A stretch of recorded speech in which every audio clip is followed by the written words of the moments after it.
بسم الله الرحمن الرحيم. السلام عليكم ورحمة الله وبركاته. الحمد لله وكفى. الصلاة والسلام على سيدنا محمد المصطفى وعلى آله وأصحابه من أهل الصدق والوفاء. أشهد أن لا إله إلا الله وحده لا شريك له، وأشهد أن سيدنا ونبينا محمدا عبده ورسوله من لا نبي بعده. اللهم صل وسلم وبارك على سيدنا محمد وعلى آله وأصحابه أجمعين. رب اشرح لي صدري ويسر لي أمري واحلل عقدة من لساني يفقه قولي. سبحانك لا علم لنا إلا ما علمتنا إنك أنت العليم الحكيم. اللهم ارزقنا فهم النبيين وحفظ المرسلين وإلهام الملائكة المقربين. اللهم أغننا بالعلم وزينا بالحلم وأكرمنا بالتقوى وجملنا بالعافية. لا حول ولا قوة إلا بالله العلي العظيم. والحمد لله رب العالمين. نوينا التعلم والتعليم والتذكر والتذكير والنفع والانتفاع والإفادة والاستفادة والحث على التمسك بكتاب الله تعالى وسنة رسوله والدعاء إلى الهدى والدلالة على الخير ابتغاء وجه الله ومرضاته وقرب عنهما. قال dari Abi Abdullah An-Nu'man bin Bashir, mudah-mudahan Allah Subhanahu wa taala meridai keduanya, ia berkata, sami'tu Rasulullah sallallahu alaihi wasallam yaqulu, aku telah mendengar beliau sallallahu alaihi wasallam bersabda, innal halala bayyinun wa innal harama bayyinun, sesungguhnya yang halal itu jelas dan sesungguhnya yang haram itu juga jelas. Wa bainahuma mushtabihatun la ya'lamuhunna katsirun minan nas, dan antara yang halal dan haram itu ada yang disebut dengan mushtabihat atau syubhat. La ya'lamuhunna illa katsirun minan nas, la ya'lamuhunna katsirun minan nas, tidak mengetahuinya kecuali sedikit dari golongan manusia.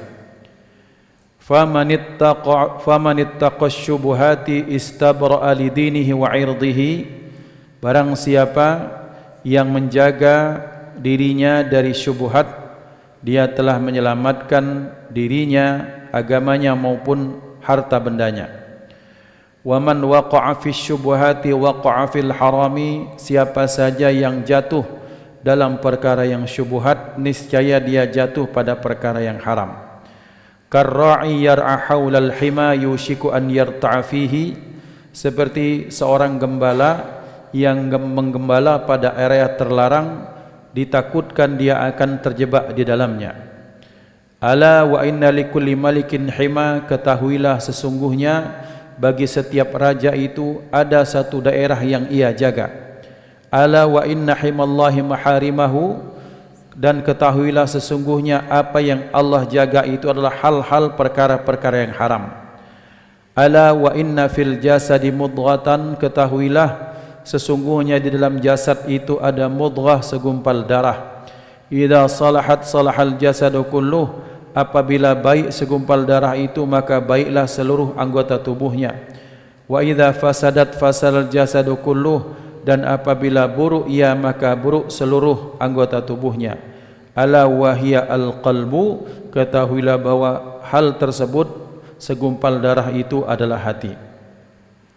Ikhwah dimuliakan Allah Subhanahu wa taala, bahwa hadis ini dicantumkan dalam Al-Imam An-Nawawi dalam Arba'in Nawawiyah beliau, sementara dalam muqaddimah dalam pembukaan kitab Arba'in Nawawiyah, Imam Nawawi telah menjelaskan bahwa beliau setelah beristikharah kepada Allah Subhanahu wa taala untuk mengumpulkan hadis-hadis ini, Imam Nawawi tergerak untuk mengumpulkan 40 hadis ini, tergerak dengan amalan satu hadis yang menyatakan barang siapa yang menjaga atau dia menghafalkan 40 hadis dalam perkara agama ini, sabda Rasulullah, maka kelak dibangkitkan bersama rombongan fuqaha, dibangkitkan bersama rombongan para ulama.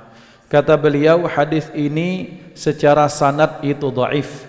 Sekalipun itu, kata beliau, para ulama telah bersepakat bahwa hadis yang dhaif, kalau dia tidak terlalu dhaif, apalagi mungkar, apalagi dia palsu, maka boleh diamalkan, terkhusus untuk fadailul a'mal, untuk memotivasi beramal. Namun kata beliau, saya mengacu kepada hadis yang sahih bahwa barang siapa yang menunjukkan satu kebaikan, maka dia memperoleh kebaikan pahala orang yang ia tunjuki tanpa dikurangi pahala mereka. Ad-dallu 'alal khairi ka ajri fa'ilihi. Orang yang menunjukkan pada satu kebaikan akan mendapatkan pahala kebaikannya. Kemudian yang kedua, barang siapa yang tradisikan mencontohkan perkara yang baik di dalam Islam, dia dapat pahalanya. Dicontoh oleh orang lain, maka dia dapat pahala dari orang yang mencontoh perbuatannya tersebut tanpa semua pihak dikurangi pahalanya. Maka artinya, maka Imam Nawawi mengumpulkan hadis-hadis ini adalah untuk mencari keberkahan hadis baginda Nabi Muhammad sallallahu alaihi wasallam, mengharap ridha Allah Subhanahu wa taala. Kemudian yang berikutnya, ketika beliau menjelaskan dalam Muqaddimah Arba'in Nawawiyah, kata Imam Nawawi, sesungguhnya pendahulu saya sebelum saya para ulama telah banyak berlomba-lomba mengumpulkan 40 hadis. Maka banyak Arba'in Nawawi Arba'in. Hadis Arba'in artinya hadis 40. Ada hadis 40 dalam fadilah Sayyidina Abu Bakar. Ada Arba'in 40 hadis tentang fadilah salat. Arba'in dalam fadilah haji. Arba'in dalam fadilah umrah. Arba'in dalam fadilah sedekah. Arba'in dalam fadilah misalnya birrul walidain, bakti kepada orang tua. Ada Arba'in 40 hadis dikumpulkan dalam bab-bab tertentu. Tetapi kata beliau, sejauh yang kupandang setelah aku istikharah minta kepada Allah, maka aku kumpulkan hadis-hadis dan ternyata hadis-hadis itu berbeda rata-rata dengan hadis yang lainnya.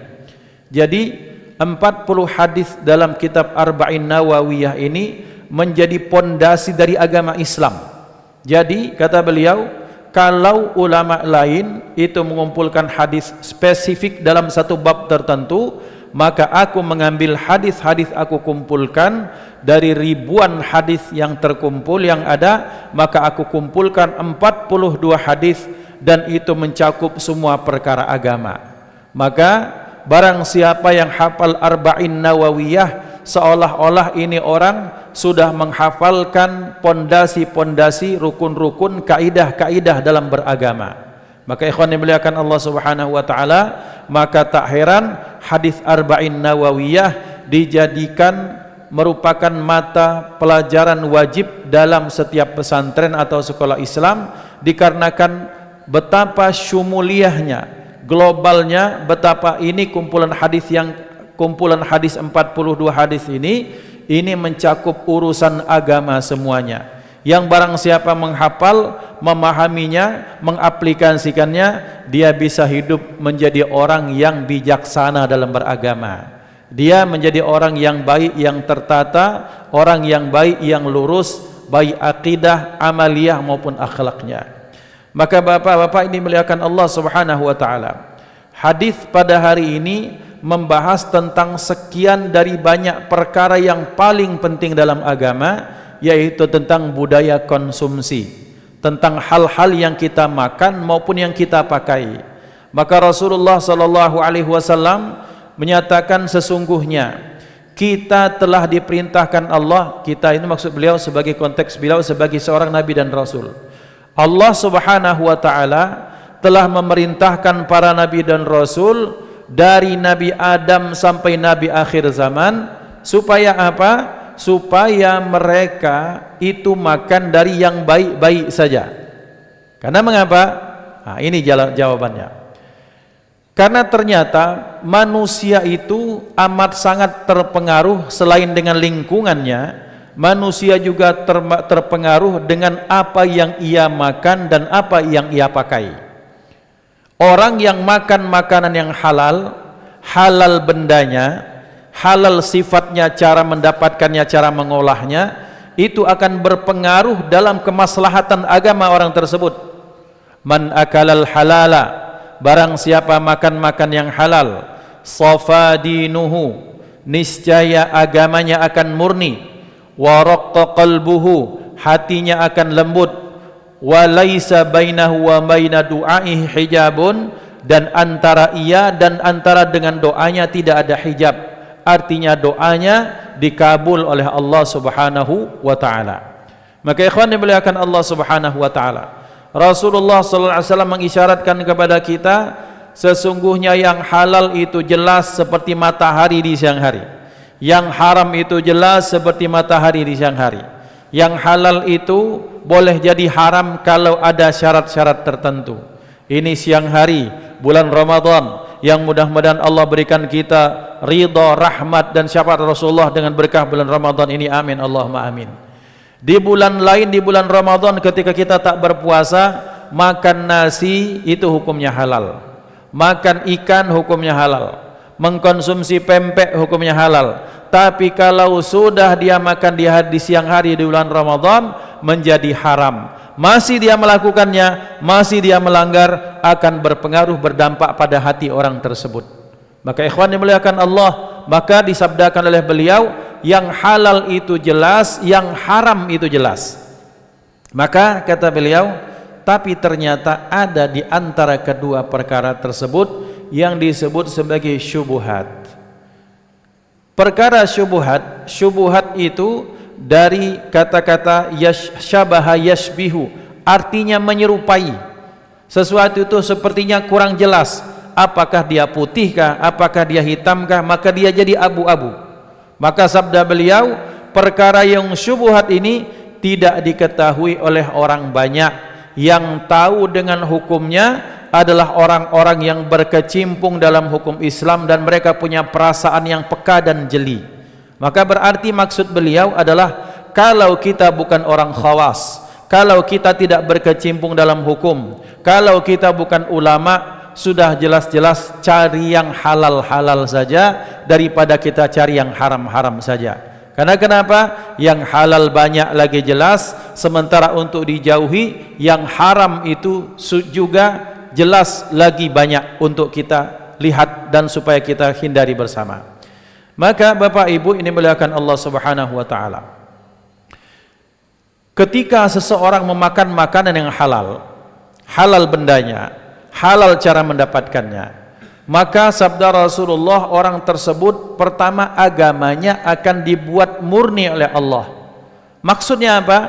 Orang yang memakan makanan yang halal, maka daging dan darah yang ada pada tubuhnya itu mengajak kepada kebaikan. Auranya aura positif. Kalau bahasa kitanya itu, dia ini dingin, sejuk ini orang.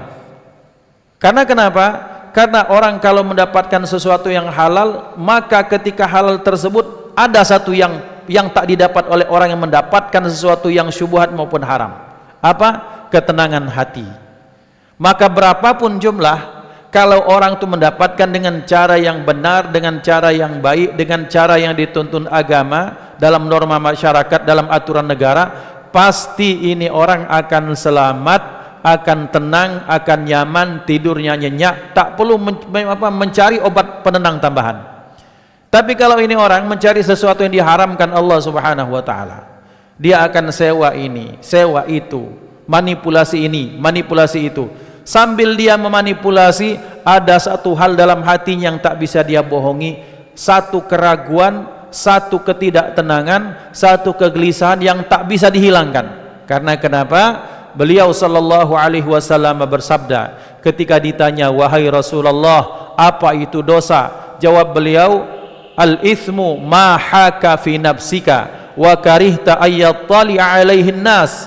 Bahwa yang disebut dengan dosa itu perkara yang membuat hatimu gelisah, hati gelisah. Kemudian yang kedua apa? Engkau tak mau diketahui oleh orang lain kau melakukan hal tersebut. Maka orang kalau sudah melakukan pelanggaran, mau mencurikah, mau korupsikah, mana ada terang-terangan, tentunya dia akan, kalaupun dilakukan siang hari, tapi dengan bahasa yang senyap, dengan kode, dengan rahasia, dengan bahasa bayi atau bahasa tua kita tidak paham. Kemudian selanjutnya dia akan menyewa orang lain untuk nutup mulut, tapi ada yang tak bisa dia yang tidak bisa dia bohongi. Apa? Kegelisahan hati kecilnya. Karena kenapa? Karena hati kecil manusia itu akan selalu menuntun kepada kebenaran. Maka orang makan dengan makan yang halal, orang tersebut pasti diberikan agama yang murni oleh Allah Subhanahu wa taala. Agamanya tidak akan tidak akan bercampur baur dengan hal-hal yang tak jelas. Kemudian yang selanjutnya, waraqqa qalbuh, hatinya jadi lembut. Lembut dalam artian dia gampang menerima nasihat. Perkara apapun bisa menjadi nasihat bagi dirinya. Ngelihat semut di atas tanah, dia akan ngomong, wahai semut, boleh jadi sekarang kau akan kuinjak, tapi kalau aku masuk liang kubur, maka kau mungkin akan masuk hidungku, masuk telingaku, masuk mulutku. Mungkin ada engkau akan mengajak teman-temanmu yang bernama cacing dan apapun, kamu akan menggerogoti badanku sedikit demi sedikit. Jadi nasihat, semut yang jalan jadi nasihat.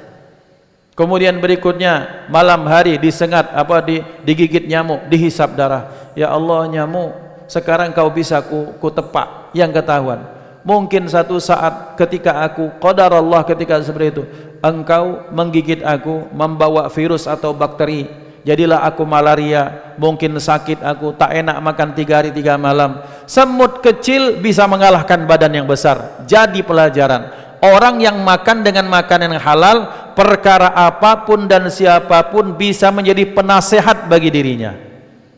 Tapi kalau sudah hatinya keras, dan hati keras ini salah satunya gara-gara banyak sekali mengkonsumsi makanan yang haram, baik zatnya maupun sifatnya. Kita muslim ini tak mungkin kita mau makan anjing, dibayar 1 juta tak galak. Tak mungkin kita makan babi, dibayar 1 juta galak. Tapi mungkin kita kasak kusuk, mungkin manipulasi ini, manipulasi itu, mungkin dari situ yang masuk, dan itu kadang-kadang membuat hati kita keras.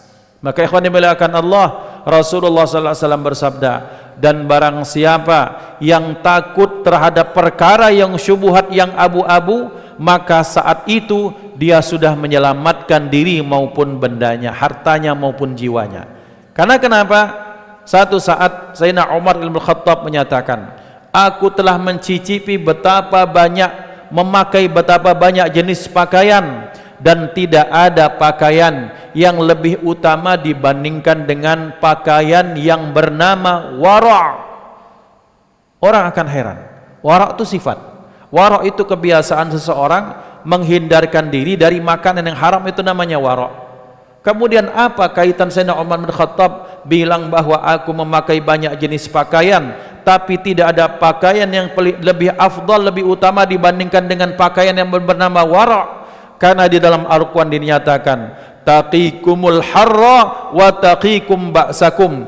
Fungsi pakaian itu menjaga kita dari panas terik, menjaga kita dari cuaca yang ekstrim. Artinya kulit badan kita, jasad kita dilindungi oleh pakaian kita. Tapi cuma di dunia. Di akhirat, pakaian apapun yang kita pakai bahkan tak bisa melindungi kita. Satu-satunya pakaian yang bisa melindungi kita apa?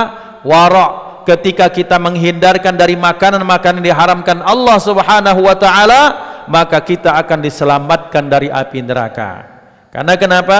Beliau yang mulia telah bersabda, kullu lahmin nabata min suhtin fannaru aula bihi. Setiap kerat daging yang tumbuh, ini daging kita, istri kita, anak kita, zuriat keturunan kita, tumbuh dari korupsi, dari hal yang diharamkan Allah, dari mencuri, dari manipulasi, dari kolusi, maka kelak yang paling berhak terhadap jasad kita itu adalah nerakanya Allah Subhanahu wa taala, wal iyadu billah. Maka ikhwan dimuliakan Allah, mengapa kita sering diulang-ulang hadis ini? Supaya apa? Supaya kita memperhatikan setiap suap yang masuk, jangan sampai tak jelas hukumnya. Wanita-wanita zaman dahulu, wanita-wanita salihah, anak-anak perempuan, sebelum bapak atau suaminya berangkat, selamat jalan suamiku, selamat bekerja. Pesannya satu, wahai suamiku, aku kuat dengan lapar, aku kuat dengan hidup fakir, aku kuat menderita, tapi aku tak kuat dengan nerakanya Allah. Jadi tolong kalau balik unjukkan aku ni makanan yang halal bae.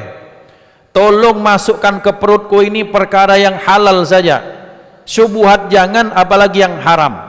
Maka berarti wahai suamiku, tolong berikan nafkah kepada kami yang halal-halal saja, karena kami takut dengan akhirat dan azabnya Allah Subhanahu wa taala. Maka sabda beliau, barang siapa yang menjaga dirinya dari perkara yang syubhat, maka dia telah menyelamatkan benda hartanya maupun dirinya atau badannya. Kemudian beliau sallallahu alaihi wasallam bersabda, apa perumpamaan syubhat? Perumpamaan syubhat itu, kira-kira Indonesia dan Malaysia ini kan negara tetangga. Kadang-kadang kita ini punya selisih dengan negara tetangga tentang batas wilayah, batas kekuasaan. Biasanya pemimpin negara itu masing-masing mereka sepakat, kita punya baris kekuasaan masing-masing, mungkin 1 mil ini jarak kosong, jarak netral, maka yang ini punya Malaysia, yang ini punya Indonesia. Yang netral ini tak boleh diklaim oleh siapapun, itu aturan internasional. Yang kalau dia masuk, siap-siap dia kena berondong senjata oleh negara tetangganya. Nah, kata sabda Rasulullah, setiap raja itu punya restricted area. Kalau kita punya di tempat apapun ada istilahnya staff only, tak boleh masuk kecuali khusus karyawan. Yang kalau orang umum masuk, kena pasal ini orang. Maka Allah Subhanahu wa taala punya area restricted area, dan restricted areanya itu apa? Dan bagi Allah, perkara-perkara yang diharamkan itu adalah perkara yang tak boleh didekati oleh manusia. Kalau dia masuk, maka dia sudah menghalalkan Allah untuk murka kepada orang tersebut, kena pasalnya Allah Subhanahu wa taala. Maka ikhwan dimuliakan Allah Subhanahu wa taala, ternyata isu halal ini menjadi isu yang sangat penting bagi agama Islam. Karena dengan orang makan yang halal akan mendatangkan ketenangan dalam hati, pun ketika menjadi cikal bakal, jadi sperma bagi laki-laki, jadi zat telur bagi perempuan, bertemu akan menghasilkan zuriat yang baik dan saleh. Maka kita tak usahlah bicara tinggi-tinggi tentang teori pendidikan ala barat ala apa. Islam sudah mengajarkan teori pendidikan yang paling baik. Selain kita cari jodoh yang benar dan baik, maka berikutnya berikan makanan yang halal lagi baik. Itu sudah merupakan teori pendidikan yang sudah terbukti ribuan tahun lamanya. Para nabi dan rasul, wabil khusus baginda Nabi Muhammad sallallahu alaihi wasallam, dan kita lihat betapa para ulama lahir biasanya dari orang-orang dibesarkan dengan perkara yang halal saja. Sampai satu saat, ini cerita tentang guru kami, Kiai Haji Ihya Ulumuddin, salah satu guru kami. Beliau punya berapa dulur, sama kiainya bapaknya itu dibilang, bapaknya Kiai Abi Ihya, anakmu Ihya ini punya bakat untuk jadi kiai, kelihatan beda dari yang lain. Maka tolong, kata beliau, kau berikan itu yang halal saja dari perkara yang kau tahu halalnya, berikan itu saja. Maka diberikan yang halal saja sampai muda, sampai menikah, menjadi kemudian berangkat ke Mekah, pulang jadi ulama besar. Yang kedua, perkara yang halal. Ingat cerita tentang bagaimana Ustadz Adi Hidayat, beliau menyatakan bahwa ibu kami tak pernah beli ayam mati. Maksudnya ayam mati itu yang sudah disembelih, pasti ayam hidup, kemudian kami sembelih, kemudian sudah jelas tata caranya, kemudian pengolahannya, memasaknya jelas. Ikhwan dimuliakan Allah SWT, kadang-kadang kita ini bahkan dengan orang yang di luar Islam pun kita belanja, yang penting bismillah langsung. Nah inilah ikhwan dimuliakan Allah, patut kita perhatikan. Jangan-jangan kita banyak galau, banyak tak tenang, hati rasa gundah gulana. Jangan-jangan salah satunya salah yang kita makan selama ini. Karena Allah sudah menyatakan jelas, kulu minat thayyibat, makan yang baik-baik saja, kata Allah Subhanahu wa taala. Baru kemudian hadis ini ditutup. Ketahuilah sesungguhnya di dalam jasad manusia ini ada segumpal darah yang kalau dia baik-baik seluruh jasadnya, kalau dia rusak semua seluruh jasadnya. Ala wahya al-qalbu, ketahuilah bahwa itu namanya hati. Kemudian para ulama berbeda pendapat, ada dua pendapat menyatakan ini hadis diterjemahkan, ditafsirkan ada secara lahiriah, maksudnya segumpal darah, betul-betul segumpal darah. Al-qalbu di sini kemudian diartikan sebagai jantung, karena kalau kita lihat bahwa jantung kalau dia baik, maka akan baik anggota tubuh kita. Kalau kurang baik pompaan jantungnya, fungsi jantungnya, maka akan turun metabolisme mekanisme tubuh manusia. Dan makna yang kedua, al-qalbu di sini ada yang memaknakan hati yang tak kasat mata. Dia namanya latifah, sensor yang halus sekali, yang dia mampu menerima cahaya Allah Subhanahu wa taala. Tetapi sifat sensor ini kadang naik, kadang turun, berbolak-balik. Makanya dalam bahasa Arab dia dinamakan dengan qalbun. Qalbun itu bolak-balik.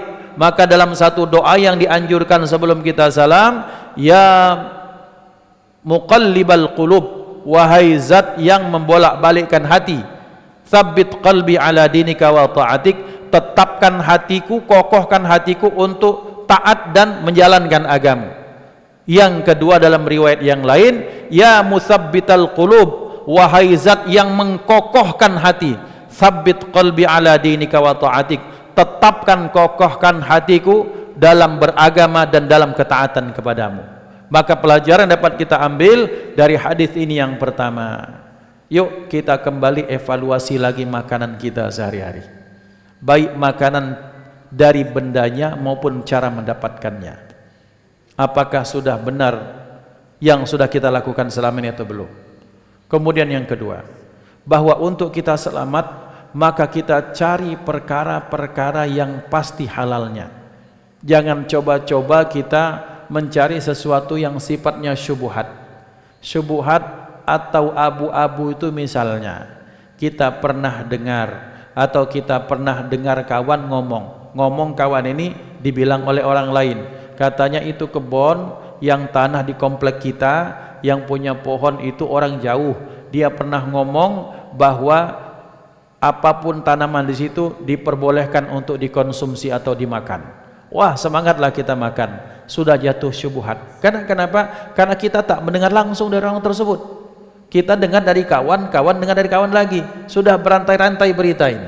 Maka ikhwan dimuliakan Allah Subhanahu wa taala, kalau mau kepastian, kalau ada orangnya telepon minta izin, ngomong nian minta kehalalan, baru halal. Nah ini maksudnya ikhwan. Belum lagi perkara-perkara yang lain, bahwa ternyata yang syubhat ini sangat samar-samar, dan untuk mencari yang tenang, mencari yang menyenangkan hati, maka pilihlah perkara yang jangan di pinggir jurang. Kita pilih yang di tengah-tengah, jauh daripada jurang, kita akan selamat agama, keluarga, dan akhirat kita insyaallah. Kemudian selanjutnya, yang berikutnya, bahwa beliau sallallahu alaihi wasallam mengajarkan kepada kita, kalau kita ingin sehat secara fisik maupun psikis, maka kita menjaga ritme hati kita. Kita arahkan kepada agama, kita berikan suplemen yang baik. Jasad kita berikan suplemen yang baik, rohani hati kita diberikan suplemen yang baik. Apa suplemen yang baik bagi hati? Zikrullah, zikir kepada Allah, kalimah thayyibah, kalimah-kalimah yang baik. Kemudian mengucapkan la ilaha illallah, itu merupakan suplemen-suplemen yang baik untuk hati kita. Insya Allah hati kita akan disehatkan. Kalau hati kita disehatkan oleh Allah, amal ibadah kita pun akan disehatkan oleh Allah Subhanahu wa ta'ala. Hadanallahu wa iyyakum ajma'in. Usikum wa nafsi bitaqwallah. Terima kasih pihak dari BPKP yang telah menginisiasi acara ini. Terima kasih kepada Masjid Baitur Rahman yang menjadi tuan rumah jadi acara pengajian kita ini. Kita doakan beliau-beliau semua yang menjadi inisiator kebaikan ini mendapatkan balasan yang tak terputus daripada Allah Subhanahu wa taala. Dan kita yang hadir, mudah-mudahan duduk i'tikaf kita di rumah Allah di bulan yang baik ini menjadi asbab Allah Subhanahu wa taala ridha kepada kita. Rasulullah sallallahu alaihi wasallam berkenan berikan syafaat kepada kita. Amal ibadah kita pun Allah jadikan sebagai pemberat timbangan kebaikan bagi orang tua dan guru-guru kita insyaallah. Usikum nafsi bitaqwallah. Mohon maaf atas kesalahan kepada Allah, kita mohon ampun. Kita tutup dengan baca kafaratul majlis. Subhanakallahumma bihamdika asyhadu an la ilaha illa anta astaghfiruka wa atubu ilaik. Assalamualaikum warahmatullahi wabarakatuh.